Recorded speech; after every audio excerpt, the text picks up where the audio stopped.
Hey, it's your girl Jay, and welcome to my channel. If you are new here, thanks so much for sliding through, and if you're returning, welcome back, girl. So you guys, the fall is here. It's cold outside. Bring out the ginger colors, the chestnut colors, bring out the burgundies, bring out the reds, bring it all out. I love it. I'm eating it up. So today we did something a little new, a little fun. So we mixed the color 30, which is kind of like a gingery color, and the color 1B together, which is just a natural black. And we got this beautiful masterpiece. Do you see? Do you see? And when I tell you, it did not take me long at all. So if you are wanting to see how I achieve this look, make sure that you do stay tuned. So by now, all my girls know on my channel, I'm always trying to help my girls save hundreds of dollars by teaching them how to do their hair themselves rather than putting that into the pocket of some overpriced attitude, rather than having to spend all your coin. So if you like content like that, make sure that you do subscribe. So I do want to start, before we get into anything else, I want to start by shouting out to our sponsor today. We worked with Ywigs. Ywigs did send me over 4 bundles of the hair today. They sent me over 2 bundles of the color 30, and they sent me over 2 bundles of the color 1B. I lie, y'all, I was a little nervous. Whenever it comes to colors, I just get super nervous. Now, as far as parting and everything today, we did do these in what I would consider like medium large. I show you guys all of the medium sizes, small sizes, extra small sizes, but I never show you guys anything that you can do on yourself that's a little bit quicker. So the total time to do my hair today, it only took me about 6 hours total from start to finish. That's with prep and everything included.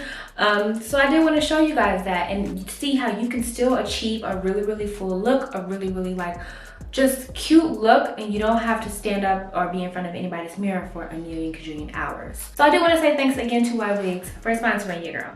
Those that we used 2 of the color 1B and then 1 of the color 30. This is actually all I had left of that first bundle. And so this is going to be in the texture water wave in the inch 20 inches. And so this is what they look like before even going in my head. And then once you get them together, as you see, it's like a really cool blend. So yeah, so this is what we're going to get into today. So if you want to see how I achieve this look, make sure you keep watching. I am going to have chapters down here for your convenience. But let's go ahead and get into the product. So all of the products that I'm mentioning today are also going to be listed in the description, but let's go ahead and get into it. So you are going to need 3 bundles, 2 bundles of the 1B, 1 bundle of the 30, or you can mix it the other way if you want more brown and less black. You can do a whole head of brown. And so you are going to need 3 bundles to achieve this style. I did use about 2 bundles, like 2 little bundles out of a full braiding pack of hair. I'm going to have that here. I use my braiding rack, my 2-way mirror. I used Magic Fingers braiding gel and some sturdy combs and some clips and some patience. If you do want a more defined curl, then you can definitely go into it with like some mousse, and it'll be a whole lot flatter, giving you a more of like a little bust down look, but that's not what I was going for today. So that is all you're going to need today. Anything that I forgot, trust me, I'm going to fix it in the description below. Make sure that you click those links. So yeah, that's pretty much it. Let's get into it. So when you have it on the rack like this, you can kind of see how it's going to look in your hair. If you want it to be more brown, then you want to make sure you add more brown. And if you want it to be a little bit more darker, which is highlights, then you do it like this. Now I do want it to be much more brown, so I am going to add some more of the color 30 pieces on the top. And hopefully that should give me the look that I'm going for. And if you see it from the back, you can kind of see, well, I don't know, that might kind of be enough because the hair on the bottom is actually going to be the hair that's on the top. That makes sense? So yeah, but this is how your rack is actually going to look. And the pieces are a little on the thicker side. So yeah, but I'm going to go ahead and add some more brown on the top just because, yeah. So our parts are not going to be super small. Across the top, I'm thinking 4 rows across the top and then 2 rows in the back. Only because I want this to be like super full, but I don't want to be in the mirror all day long. You don't have to have a million braids to achieve the look that you're going for. You can literally achieve it in less rows. Just don't add that much braiding hair, if that makes sense. So with these braids, as mentioned, we're going to have 2 sections below the ear. Now I like to start off by parting my hair directly down the middle, just because it makes it easier to see the full circumference of my head. So what I do from that middle part is I part from the top of my ear to the middle of my head. And then once I have that large section, I split that directly into 2, and that's going to give us our 2 rows below the ear. Then go ahead and braid those up, and those are going to be your sections and good to go and out of the way. So now that we have the bottom out the way, we're going to go ahead and use our comb to kind of measure how large each row is going to be, and we want to do 4 on the top. So we're going to part from the front of our head to the middle, and after that we're just going to mimic that same thing on the other side, and that's going to give us our rows. It's a whole lot easier to see it from this point of view. If you need to make any like changes, it's so much easier if you just part first. So as you can see, we're actually making our way through the entirety of my head, and it's kind of moving kind of quick. Now, as you see, the boxes are actually kind of large, but you can't really tell because we're packing each braid with a whole lot of the human hair. This is what I was saying, where you can literally like achieve the look that you're going for without having to have a million braids in your head. So in addition, to achieve the thickness that we're looking for, I'm going to add a thick piece of the human hair to the root of each of the braids. So I start by starting, the braid like normal, and then I'm going to slip a piece of the hair in between my middle finger and my index finger. That's going to help me like anchor it so that it doesn't slip out while I'm braiding. A lot of people like to add in the braiding hair first, but it's so not necessary, and it really gives you like a more smoother braid. So the braiding pieces I'm adding in are going to be super small, not only because I have really thick hair, but just because I don't want the braids to be like super bulky. Y'all know I love a good boneless braid. So we're going to feed in 3 pieces of the braiding hair, doing a braid motion in between each time that we add in a piece of the hair. Then after we add the 3, you'll see we're going to start adding in more and more human hair as we go down.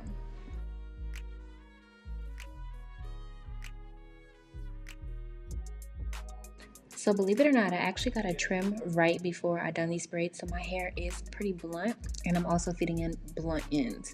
So you're going to make sure you add in a lot of the gel as you go, just smoothing along as you go. If you see it start to fray, don't be afraid to like take that little bit out, smooth it down, and then go back into braiding down. But that's how you're going to keep your hair from having all of those frays. Okay, so I did want to introduce a new way of like feeding in the hair. I know a lot of braiders do this, and I feel like it'll be easier. So as you see, I'm just feeding the hair in and braiding it in like I would if it was a regular piece of hair. Now after 1 or 2 braid motions, I'm going to go ahead and slip it out the side and hold it like in my mouth. As opposed to, you guys know, I typically just add it to the back and then flip it over my shoulder and do it that way, but I saw a lot of people were commenting that they could not keep the hair from slipping out. So this might actually help, and I saw that it actually helps the hair lay flatter as well. I think that I'm going to start doing this method a whole lot more, as opposed to the other one where the hair is actually kind of like sticking out a little bit, especially when we're using like the curlier hair textures.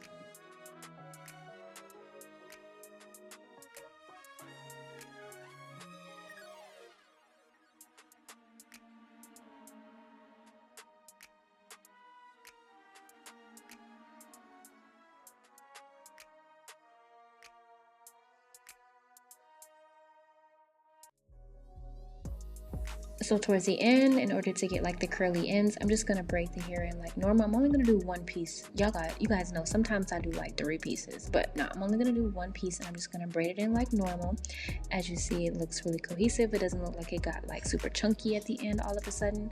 And then I'm gonna take a piece of the braiding hair, and I'm gonna do like a double knot. And that'll keep the hair from slipping out, and when it's time to set the hair, like with the hot water, that's gonna seal it and it's not going anywhere.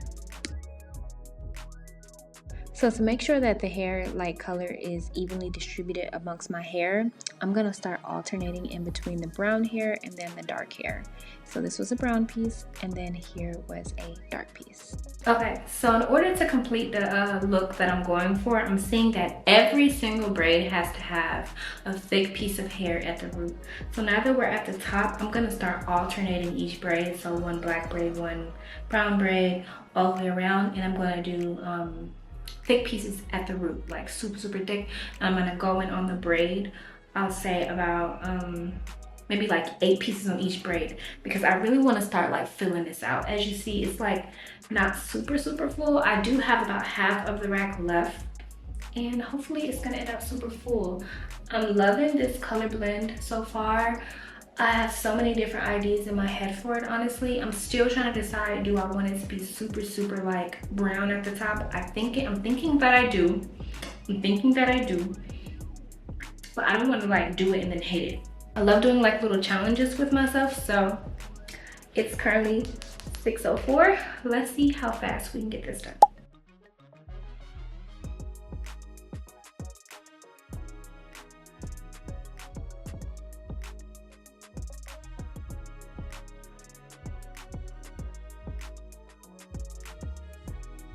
And just like that, we are all done. You guys know I like my ends to be really like blunt, kinda give it more of like a natural look. And I'm just gonna go ahead and brush through it, getting out any of like the shedding. Shedding is completely normal when you finish braiding the hair. It's best to brush it out now so it's not falling out and getting caught in your clothes later on.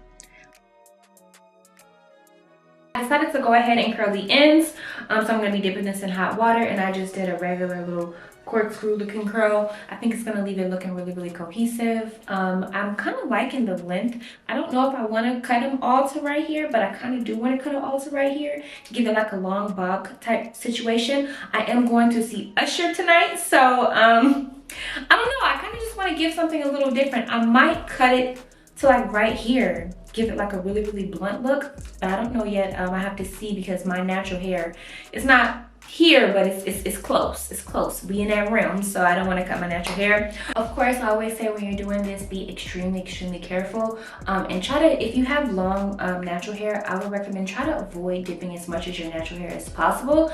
It just cannot be safe. Not safe. It cannot be good dipping your natural hair in boiling water. I mean, people say it doesn't do anything, but honestly, I just feel like it can't be good. It might not be bad, but it can't be good, in my opinion. I see that some braiders actually dip the hair up sometimes all the way up to the ear. Those braiders do not care about your natural hair. As you guys know, I'm a braider, but I double as a natural hair lover, and I do not want to burn my hair off.